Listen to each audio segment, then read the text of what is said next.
అందరికీ నమస్కారం. నేను మీ శ్రీనికాని.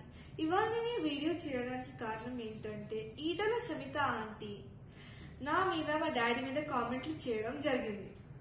ఆంటీ నాకు డౌట్ ఉంది ఆంటీ, నేను స్కూల్కి పోతేంది పోకపోతే ఏంటి ఆంటీ, మీకేమవుతుంది ఆంటీ? మీరేమన్నా ఫీజు కడుతున్నారా? మీరేమన్నా ఎగ్జామ్ రాస్తున్నారా? మీరేమన్నా ప్రిన్సిపలా? నేను పోయిన లీవ్ లెటర్ నా ప్రిన్సిపల్కి ఇచ్చా, ఆయన యాక్సెప్ట్ చేశారు. మా పేరెంట్స్ కి ప్రాబ్లం, మీకేం ప్రాబ్లం వస్తుందా ఆంటీ? మళ్ళీ మీరు అన్నారు కదా, హుజరాబాద్ ప్రజలందరూ చాలా ఫీల్ అవుతున్నారు మామయ్య గారు పోటే లేదంటే. ఆంటీ ఫీల్ అవుతున్నారు అంటున్నారు కదా ఆంటీ, మీకు అసలు హుజరాబాద్ అడ్రస్ తెలుసా ఆంటీ? హుజరాబాద్ ఎట్లుంటుందో అన్న తెలుసా? అసలు హుజరాబాద్ ఎన్నూరు ఉండేయో తెలుసా? సరే అవన్నీ తీసి పక్కన పెట్టండి.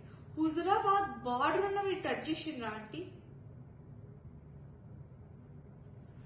ఆంటీ మీరు కూడా అన్నారు కదా, మా మామయ్య గారు చాలా సార్లు హుజరాబాద్ లో ఎమ్మెల్యే అయ్యారు, హుజరాబాద్ ప్రజలందరికీ మా మామయ్య గారు చాలా బాగా తెలుసు. మీ మామయ్య గారు చాలా బాగా తెలిసి మా డాడీ పోటేశారు ఆంటీ. ఆంటీ అలానే హుజరాబాద్ అనేది నా ఊరు, మా నాని, మా అమ్మమ్మ, మా ముత్తాతలు, తాతలు అందరు ఉండే ఊరు అదే. అక్కడ ఉండే ప్రతి ఒక్క మనిషి నా ఫ్యామిలీ మెంబర్ లాగా. వాళ్ళే నా బలం, వాళ్ళే మమ్మల్ని కాపాడుతారు. ఆంటీ మీరు హుజరాబాద్ లో ఓడిపోతే పోయి గజ్వెల్ చేస్తారు, గజ్వెల్ ఓడిపోతే ఇప్పుడు మల్కాజిగిరిలో చేస్తున్నారు. ఏంటంటే జంపింగ్ జాక్ ప్రాసెస్ మేమైతే ఎప్పుడు చేయలేదు. మీ జంపింగ్ జాక్ ప్రాసెస్ నాకు అర్థం కావట్లేదు. మీరు అంత పవర్ లేకుండా ఉండలేకపోతున్నారా? సో ఎందుకంటే మీకు ఈ పవర్ 5 years ఉండలేకపోతున్నారంటే,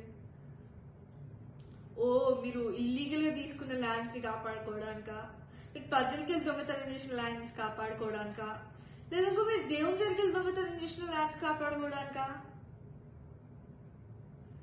మీరు అన్నారు కదా ఆంటీ, మేము సంపుకుట్రా సాదుకుట్రా అని లైన్స్ వాడుకుంటూ క్యాంపెయిన్ చేయలేదని.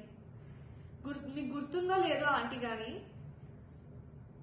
క్రాన్బెర్రీ జ్యూస్ పాయిజన్ బాటిల్లో పట్టుకొని పోయి నేను తాగుతాను మీరు నాకు ఓటు వేయకపోతే అని ఈటల రాజేందర్ తాతయ్య అన్నారా అనలేదా?